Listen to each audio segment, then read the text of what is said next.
If you're a product manager making less than $400,000 while your peers are commanding senior level salaries, these three words are why you're stuck. It's not your skills or your experience, it's how you communicate. And nobody's told you that certain words instantly signal to leadership that you're not ready for a bigger compensation, a larger opportunity. Look, I've coached over 1,000 product managers and sat in many promotion discussions, many calibration, many hiring decisions at Google and other companies.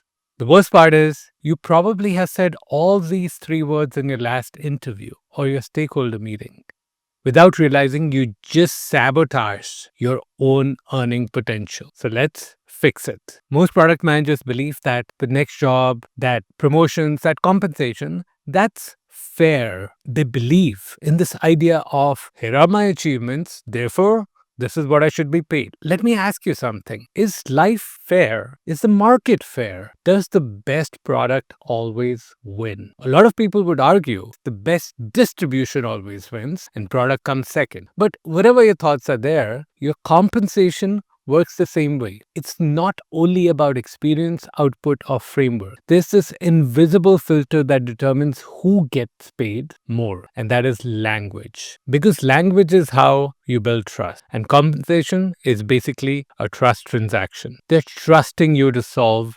ambiguous problem. They're trusting you to influence people. They're trusting you to make decisions when data is messy and sparse. So when senior leaders, promotion committees, hiring committees evaluate you, they're listening for signals, confidence, ownership, strategic thinking, and your words either build trust or they quietly erode it. I've seen this play out over and over. I've had a PM with 3 years of experience land a staff role, while another with 7 years of experience only managed to land a senior product management role. And yeah, there are multiple factors, but one of the biggest differences was the language they used. Because in high stakes moments, interviews, stakeholder meetings, performance reviews, your words are often the difference between getting an L4 and a 250K offer, or a L5, a 350K to 400K offer, and L6 that clears 600K. So if you want the compensation jump, you can't just do senior work. You have to sound like someone who can be trusted with senior level outcomes and senior level problems. And that brings us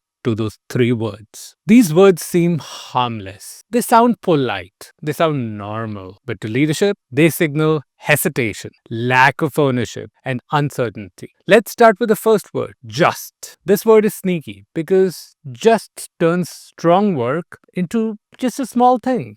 Here's what it sounds like. I just interviewed 20 customers. Did you hear that? You did something valuable. You gathered insights, you de-risked decisions, and then you shrunk the value of what you did. Just minimizes your authority, your ideas, your impact. It makes you sound apologetic or unsure or like you're trying to hide something. And that erodes trust in real time. Let me show you how crazy the difference is. A lot of clients have career gaps, sometimes layoffs, sometimes a planned break. There are two ways to position the same thing. Version A. I just thought I had some time, so maybe I'll take 6 months off. Were you looking for someone's permission?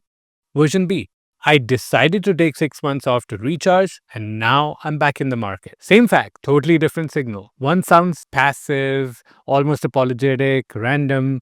The other sounds intentional and high agency. You believe you had control over the decision. That's what just steals from you. A sense of agency, a sense of importance. Let's talk about the second word. Hopefully. This one's a trust killer because hopefully signals you don't own the outcome. It sounds like, hopefully we can ship by the end of the month. Hopefully the team aligns on this. Hopefully this experiment moves the metric. Leadership hears and says, well, will it move it? Are you leading it or are you watching it happen? Because senior product managers don't communicate outcomes like wishes. They communicate outcomes like commitments, even when there's uncertainty. They'll say things like, here's the plan to ship by the end of the month. Here are the risks. Here's how we're mitigating them. Will it always ship by the end of the month? Not necessarily, but it's not hope. We have a plan and we know that there's risk and we'll manage them. And if we have to push it past the month, we will, but we own the decision. It's not hopeful. Or we're aligned on the decision, and if we hit resistance, here's how we'll resolve it. They don't hope, they drive. Word number three, I think. I think frames your recommendation as an opinion, as a random thing you came to, not an insight. It invites doubt. For example, I think we should prioritize onboarding. Oh,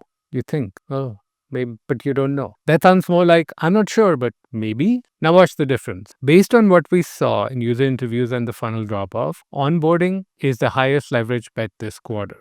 Or if you want to put it another way, based on everything I've reviewed, I recommend that we prioritize onboarding. Or even what I've found works in situations like this, focusing on onboarding first. Same idea, different signal, different ways of positioning it, but one sounds like you're guessing. The other sounds like you're operating from pattern recognition, data, and judgment. And that's the entire job at the senior level. Senior product leaders are direct, they're confident. When they have data, they use it. When they don't, they still make a recommendation and they own it. They own not knowing everything confidently. They can say, here's my call, here's what I need to validate it, here are the risks, here's a point where I'll recheck and I'll change the decision if needed. That's different from hedging your way into invisibility. How does senior PM speak differently? It's not magic, it's a habit, and it comes from inner work, mindset, preparation, feedback. Because the words coming out of your mouth aren't just communication, they are a reflection of your mental state. When you're unsure internally,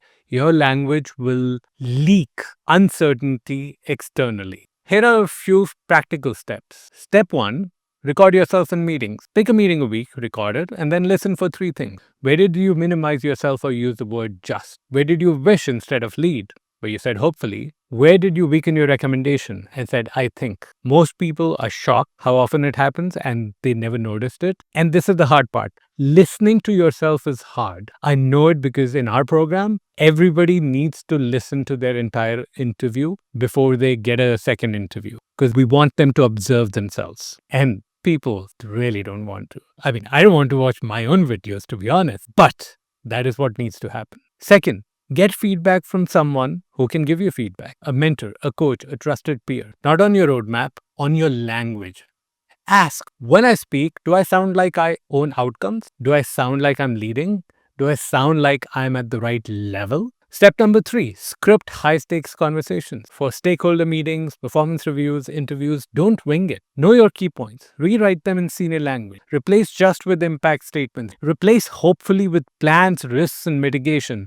Replace I think with reasoning, evidence, and clear recommendation. And over time, this will become automatic. I've seen it again and again. I also want to say an additional point here. Before the habits, what you need to fix really is the mindset, which means you need to put yourself into a state of confidence and you'll start to see this language that you're trying to avoid automatically go down and then you build on the habit. So our clients like Ayush, Akash, Gabor, Sandesh, Nora, non-stop list. Their confidence changed because their language changed. And the language changed because they were getting consistent feedback, not just on tactics, but on mindset, on presence, and how they actually came across in interviews. That's how you start showing up like someone who belongs at the next level. Look, if you're realizing these words are showing up in your meetings and you want to break through to the next level, whether that's a 400K offer or 500K offer, your first director role, book a free strategy session with my team. We'll map out exactly what's holding you back and how to fix it. The link is in the description.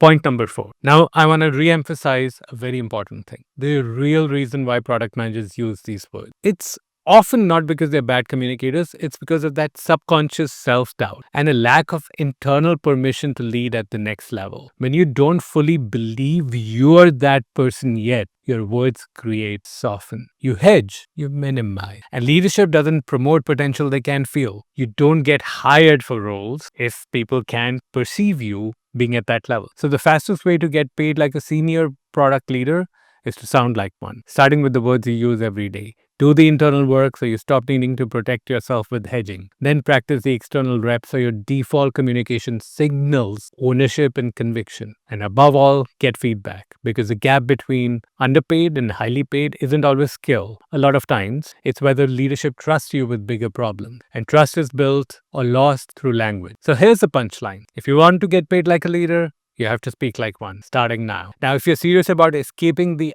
underpaid product manager trap. Start by changing your language, but don't stop there. Get the right strategy, support, and positioning to land the compensation that you deserve. The fastest way is to surround yourself with people who guide you through it and who've already done it and show you the shortcut. Click the link below in the description to take your next step, and then watch my next video on how the top 1% product managers develop executive presence. Remember, your words are your leverage. Use them wisely.